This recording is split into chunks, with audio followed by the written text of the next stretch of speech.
reviewed the first Jurassic Park movie, of course I'm gonna review the Lost World Jurassic Park, or some people just like to call it the Lost World, or just simply Jurassic Park 2. Now let's get into this bad boy, the Lost World Jurassic Park 2. After Jurassic Park made a crap load of money at the box office, Michael Crichton, of course, decided to make a second novel simply called The Lost World. But the dinosaurs have escaped the park since they're now in the wild and their natural habitat. And of course, Steven Spielberg in 1997 directed The Lost World Jurassic Park, which was the highest grossing movie of that year until this film came out. What's that film called? The Titanic? Or something about the boat? Whatever. Yeah, that film. You know what I'm talking about. To be honest, when I first saw this film, I freaking hated it. I mean, I hated almost the first like 30 minutes of this movie. Then it got okay to the middle. Then the end is kind of like, what? This feels like another film. This look like it should be in a Godzilla film, which this crappy remake came out the next year. But that's another story. But yeah, when I first saw this film, I hated it. But unfortunately, I was looking at the wrong film.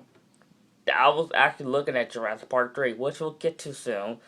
The Lost World, it's not very good in my opinion. It's not bad neither. It's like somewhere between the middle, which I really don't think this movie is as great as the first film, or even recaptures the magic and the adventure that's at the first film and the fun.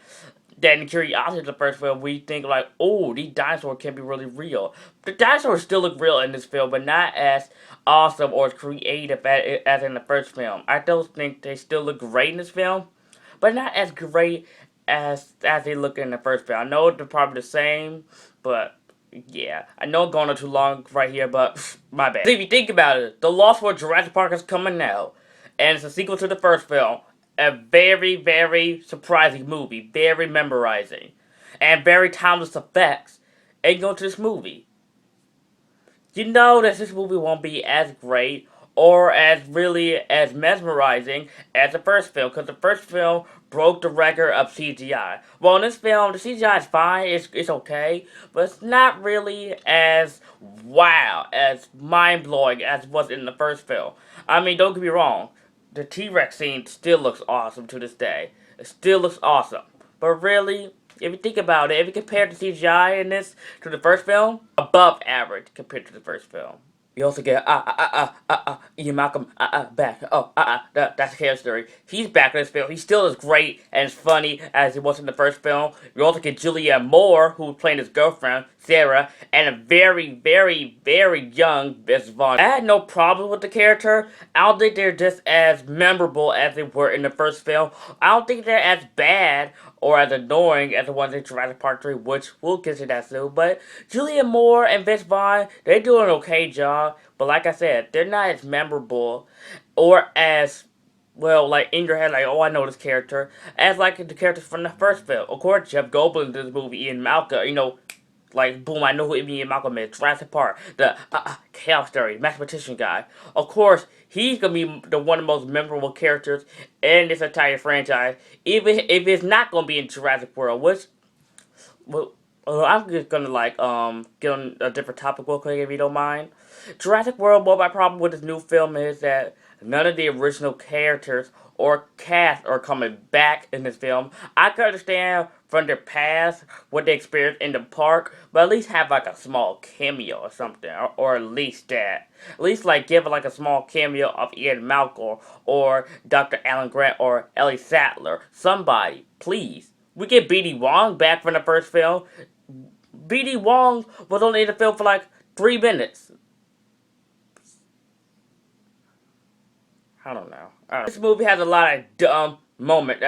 Really dumb moments. I mean, one dumb moment is one from the opening scene. When the little girl is being attacked by these little mini dinosaurs. Then the mother comes up to her like scream in shock. That's when it cuts to Jeff Goldblum yawning. Which like, what the heck? What the heck? What the heck? I mean, really?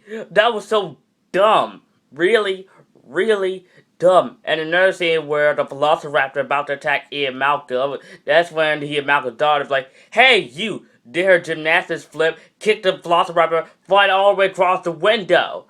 That looks so oh. After that, this movie became. After I saw the scene, it became an official cartoon. That's something that should be taken right out of the Looney Tunes or something out of Tom and Jerry. I mean, she just literally just did, literally like just did like a one of gymnastic move and literally like just kick Dinosaur flying across the window. Oh, that was dumb. That was real dumb. Hmm. We're supposed to take this movie seriously, right? Right. Final thoughts on The Lost World Jurassic Park. It is a decent film as a sequel and as a film in general. It has suffered through a lot of convoluted plot holes and characters who were not all that memorable. And the final act of this film with the T-Rex and the city actually feels like a whole different film. Actually, the tone of this movie is very different from the first film. The first film is all mystical and imaginative, while this one is all dark and gloomy and very shallow. I think this film would have been better if it had like a more like Empire Strikes Back, which type of tone, which really this is what most sequels try to do. But I accept it for what it is. I don't love it as much as the first film. I don't hate it as much as I used to, as much as I hate Jurassic Park 3. Which we'll get to that soon. But still a financial success, passing 618 million at the box office. But not successfully. It got mixed review like a 57 on Rotten Tomatoes and 6.5 out of 10 on IMDb. So my overall grade for The Lost World Jurassic Park will be a B- at best. If you haven't seen my review of the first Jurassic Park, I suggest you check that out now after this review is over, and I will be back with me crapping on Jurassic Park 3, because yes, I got a lot of things to say about that movie. A lot of terrible things. What do you think of The Lost World in the comment section down below? And yes, I will be back with a review of Jurassic Park 3. Stay tuned to that. Like, comment, subscribe, and I'll see you guys next time.